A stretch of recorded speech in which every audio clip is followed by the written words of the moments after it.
voted for Obama, I voted for Clinton, but the idea that I could talk to them as freely as I felt this conversation was going is emblematic to me of why the Democrats lose the elections, because they just don't feel that this is like a real person.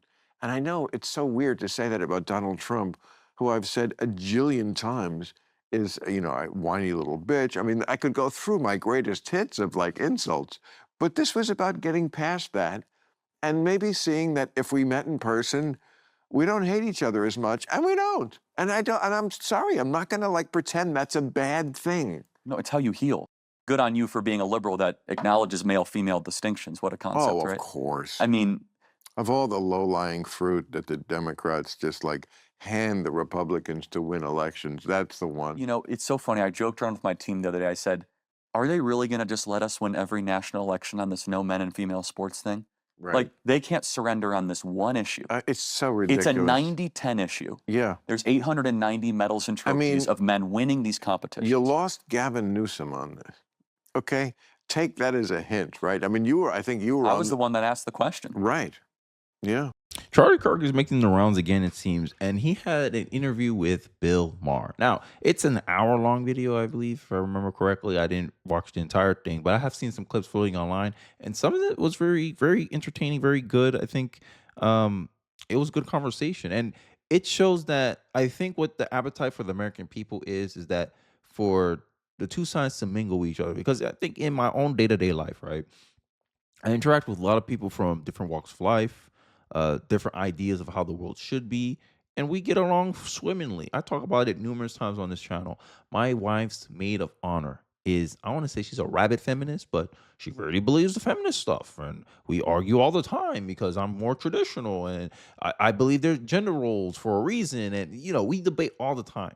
But I've known her for 10 years and we get along great, right? I take some jabs at her. She takes some jabs at me. But end of the day, we have a cordial relationship. And I think that's how most Americans are in real life. And it's all kind of relate on the core important issues. And that's why I showed you the male and female sports thing, the fact that he's outspoken against the woke cult. And because wokeness, I think the reason why wokeness has become so unpopular, how it became a bad word in our current political climate, is for the fact that wokeness requires purity tests, requires that you agree 100% with somebody or else you can't associate with them. You're a Democrat and you're friends with a Republican. Oh my God, how you could be friends with a Nazi, right? This is why they use all this dehumanizing language, right? Try to demonize people of opposing opinions is because they want to isolate people from people of opposite and different political opinion. And this is why you see stats out there, and I always talk about it here in this channel.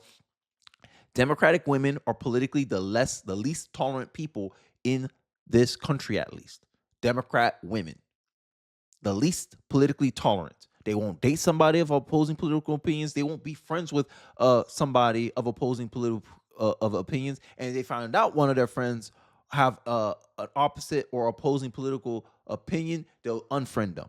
Democratic women are the biggest culprits of this. Following them is Democratic men. Now, it's only 38% of Democratic women, but if you compare it to Republican women, only 8% of Republican women will do that. Make it make sense. And then they wonder why a lot of their messaging, advertisement is not hitting home with the American people, because you don't know how to talk to people who see things differently from you. You talk at people instead of talking with people. And I think that's the different distinction here. But enough of my rambling. We have different jihadis that want to kill me. The purple-haired jihadis, the woke guys. Well, they kill me. They want to kill me just as bad. Probably. Oh, they really do. No, you've been very outspoken on the woke stuff. Big time. Oh, yes. I mean, and they, just the way within a religion they hate their own apostates more. I would say they hate me more because I'm supposed to like get on the short bus to Crazy Town with them, and I won't. And yet I'm still a liberal and still like, I mean, we probably could argue. I agree with Bill Maher here. I've been talking about this for a while. I think I have videos from like a year ago, 2 years ago, saying wokeness is a religion. Wokeness is the religion that leftists follow, that liberals follow, that the Democrats follow. If you want to call Trump supporters, Republicans, oh, they're Christian this or Christian nationalists, they're all this. I could say the same thing about the woke camaraderies over there on the left. Is that, hey, yeah, wokeness is your religion, socialism is your religion, because it operates like one. This is why socialists said that you can't be a true socialist unless you're an atheist. This is why a lot of socialists said that if you're an atheist, you're 90% there of being a socialist. This is why socialism love atheism, because in effect, Marxism, socialism, it operates like a religion, right? Because if you look at socialism purely as a political system, you see that, hey, this thing don't have a high probability of working. Everywhere it's tried, it failed, and it caused worse outcomes after its implementation than the country it was before its implementation. It gets worse outcomes, but you still have people believing in it. Why? Because it's essentially their religion. It's their whole identity. Just like a socialist say, "I am a socialist," is the same way a Christian say he's a Christian. It's faith based. And no one can distinguish this from me. Like I seen it. Like yo, on the results, you can't believe this stuff works, but you wish it does. Wishing for a utopia that socialism can never deliver, that any socialist can deliver. I have to specify that because everywhere a self-proclaimed socialist tried, they always try it wrong, right? Oh, real socialism hasn't been tried. Okay, so every self-proclaimed socialist that attempt to make socialism do it wrong. So why should I let you do it? That's my question as an independent. Socialists don't have an answer for me. I say, oh, you must be arrogant. You're so arrogant. You think you could do socialism right, but when you get it wrong, another socialist is going to tell me that what you did wasn't socialism. So why should I even give you the opportunity to try it in the first place? Socialism struggle with this question, and it's the same thing with wokeness. Hey, every woke person we put into positions of power, people's lives become worse to the point where you take them out. Hey, take this district attorney out of our system in San Francisco. She letting the criminals do whatever they want, hurting the citizens. And it seemed like the leftist doesn't understand this. But I digress. Let's continue with this conversation because I need to wrap this up. Argue all day about Donald Trump and what he's doing, which I'm not down with. But, you know, it's always the people who are closest who think, oh, gosh, you shouldn't have. You're a traitor somehow. I was going to ask, is it because they thought you were one of them and that... I am one of them. They're not one of me. Okay. It's the liberals who have... So they've left you, not you left. Yeah, well, I think I feel like there's... Liberal and woke are two completely different things. It was the theme of my last stand-up special that I just did a few months ago. And it's basically... I mean, it wasn't the whole special, of course, but it was a large part of it devoted to that, to proving that case that, you know, what liberals believe, woke is something completely different. It's very often the opposite of it. You know, liberalism is let's live in a colorblind society. That's the goal.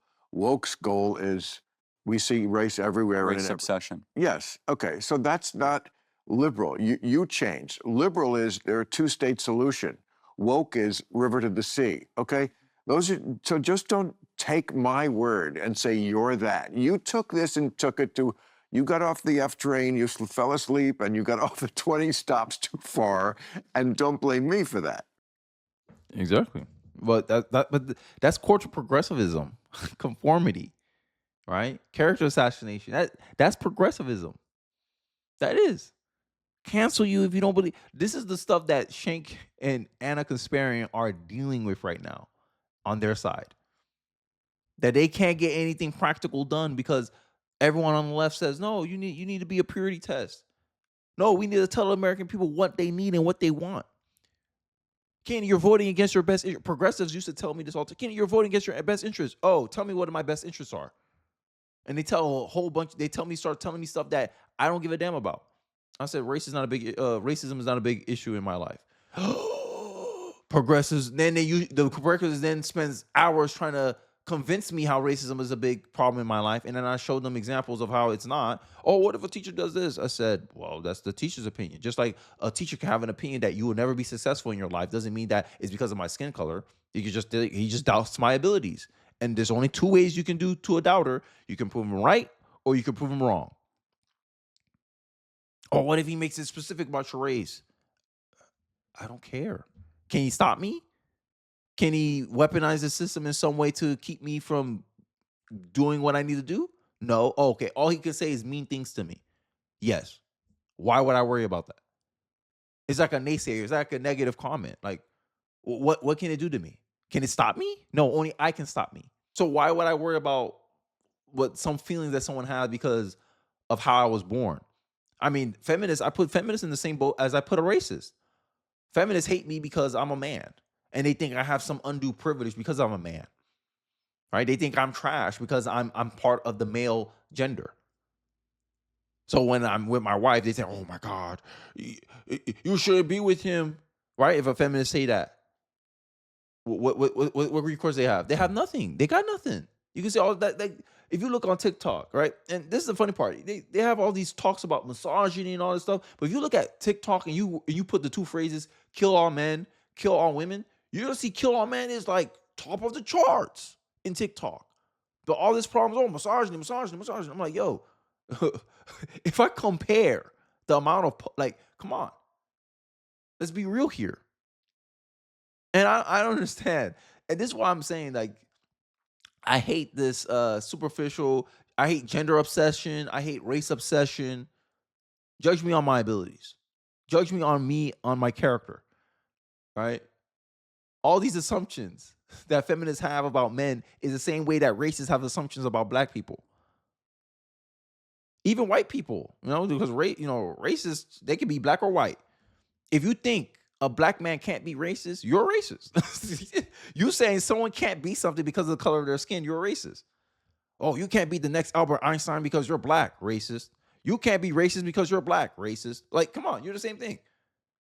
And I think that, getting past this, I think what help move this stuff forward is if liberals become more outspoken and try to differentiate themselves from the progressives. Because right now, as a millennial, I grew up seeing woke as liberal. Sorry, boomer liberals. Sorry, Gen X liberals. This is what happened in the millennial generation. Liberal and woke are the same thing in my generation. So if the liberals don't actively, and I see some of them starting to do this now, but they have to be more critical of dividing themselves from the rest of the, and this is why you see this infighting in the Democratic Party. You got one side of the Democratic Party that's trying to be practical and say, "Hey, look, the American people ain't willing to hear it. We have to try something else." The leftist progressives go, "No, we need a double, triple, quadruple down on this." Sink the ship.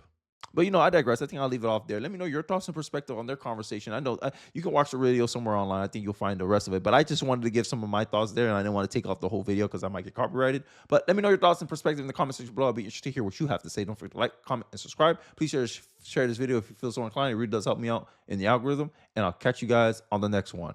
Peace.